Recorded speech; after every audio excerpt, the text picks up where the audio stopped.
स्वागत है दोस्तों सर्वोपरि में। आज हम इस वीडियो में हिंदी का एक चैप्टर शब्द भेद के बारे में बात करेंगे। आइए करते हैं वीडियो की शुरुआत। चैप्टर शब्द भेद में अक्सर एग्जाम में शब्द की परिभाषा पूछी जाती है। तो शब्द की परिभाषा है एक या एक से अधिक अक्षरों के मेल से बनने वाली स्वतंत्र सार्थक ध्वनि को शब्द कहा जाता है। बात करते हैं शब्द के वर्गीकरण की। शब्द का वर्गीकरण दोस्तों 4 प्रकार से किया जा सकता है। पहले प्रकार में उत्पत्ति, इतिहास, सूत्र के आधार पर।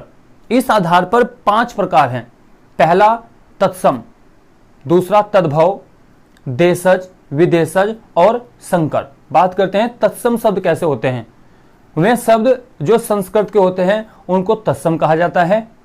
वे शब्द जो हिंदी के होते हैं उनको तद्भव कहा जाता है।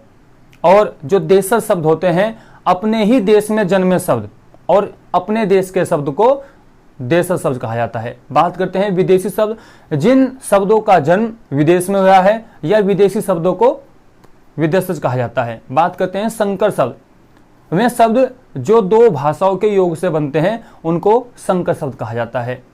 अगले वर्गीकरण में देखते हैं।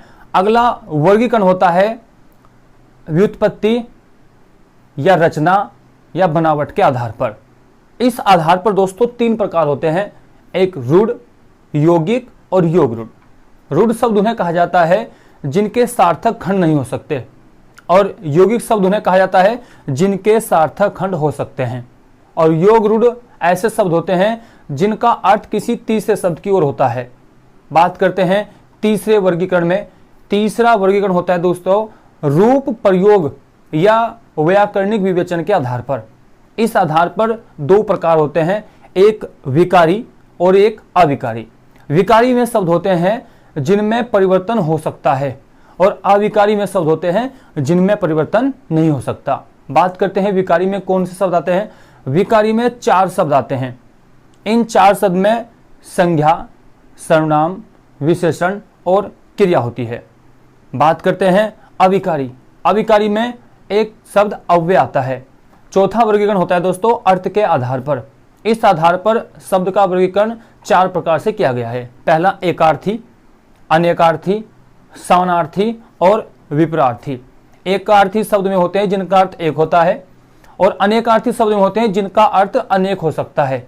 एक शब्द के अनेक अर्थ हो सकते हैं। और विपरार्थी शब्द विलोम शब्द जैसे होते हैं और समानार्थी शब्द पर्यायवाची जैसे शब्द होते हैं। तो दोस्तों ये शब्द भेद का वर्गीकरण था।